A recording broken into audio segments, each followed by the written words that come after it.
Hey, what's up guys, it's your boy Flash and I'm back with another video. I know, I've been away for a while, but it's for good reason. Today, I feel like I finally hit that point in my career where I'm taking myself more seriously, and it's all because of what's inside this box.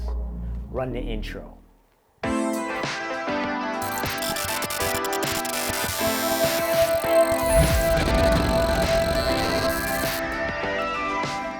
First off, I want to say thank you to all the new subscribers that joined the wave. If it's your first time here, my whole thing is about helping you become a better filmmaker. So if that's what you're into, go ahead and hit that subscribe button below.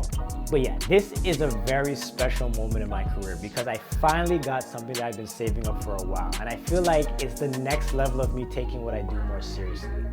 Most people are willing to spend a lot on lenses, maybe a camera body, some lighting, maybe some sound equipment, but spending money on file storage is certainly the least glamorous thing to do, but it is absolutely necessary. And that's why I decided to pick up the G Technology 24 terabyte G-Shuttle.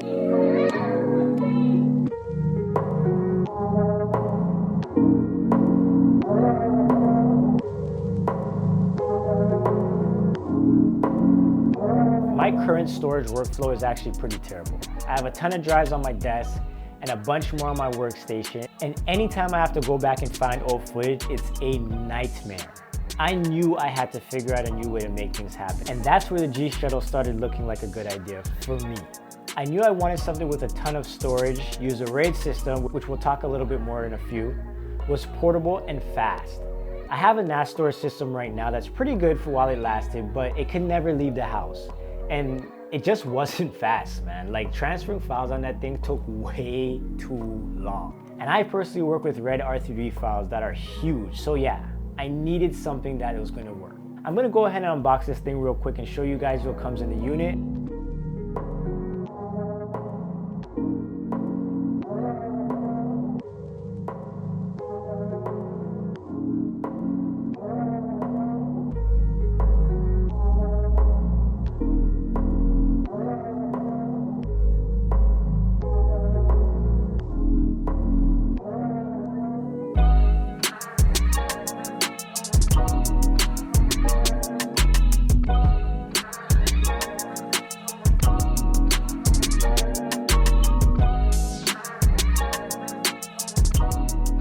Let's take a moment and just talk about some of the technical parts of the storage drive. So this particular setup is 24 terabyte RAID 5 setup. So that's 4 SATA 3.5 enterprise drives at 6 terabytes apiece.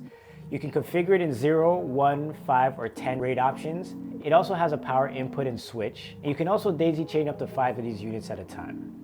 The only other thing I'm going to tell you about is its weight. It's about 16 pounds, which is about 7.3 kilograms. So yeah, it's a big boy. So I would say I really wanted something like this because over the last, I would say maybe 10 months, I really started working on much bigger productions that included 4K, 6K, and even 8K footage, sometimes all within the same project. The normal storage files that I was using just could not keep up in the editing suite, and it was becoming annoying to try and edit off of those drives. I knew I needed something more. Let's take a minute and just talk about some of the pros. So this is a high capacity, high speed drive. So the fact that it goes 1,000 megabytes per second just means that at the end of a shooting day and I go back to back up my footage, it's probably gonna take about a quarter of the time to back up all the footage from the day. And that is gonna save me a ton of time. The other thing that's really great is I can directly edit off of this drive. So with data speeds that quick, I'm basically gonna be able to do anything I need to do in my programs directly off the drive. The second thing is portability. I can literally have my entire at-home system backed up and on the road with me, and I can work off my laptop anywhere with no compromise or worry of missing files. The third thing is durability. This thing is built solid. Now I wouldn't recommend purposely dropping it for any reason, but if a mistake happens and it does take a fall, I'm pretty sure that the drives inside will survive. So the fourth thing is a RAID setup. Redundancy for hard drives is a big deal. Nothing is worse than having a drive fail and losing everything off that hard drive. But with a RAID system, it spreads the content across all of the drives, and if one fails, instead of losing everything on that particular drive, you could just replace it with another one and just keep it moving. So of course there are some cons, and the first thing we're gonna get out the way is its weight. This thing is heavy.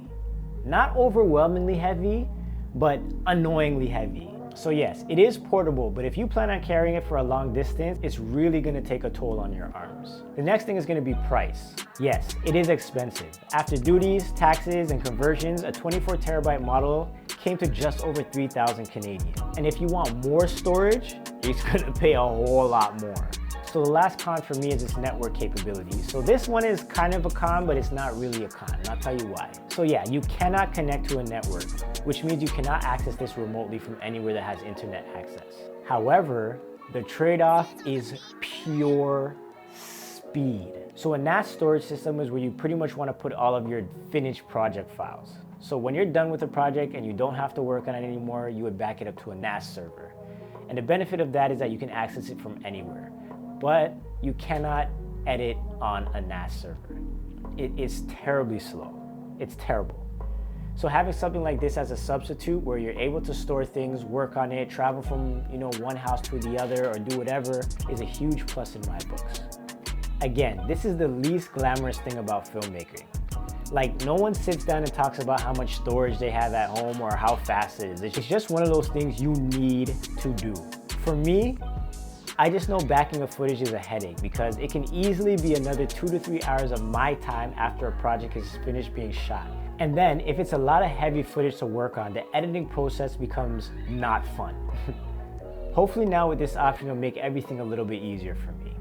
But what do you guys think? How do you currently work on and store your files? Let me know in the comments below. I'm gonna also go ahead and leave a link in the description so you guys can pick up one if you're interested. But yeah, that's pretty much it.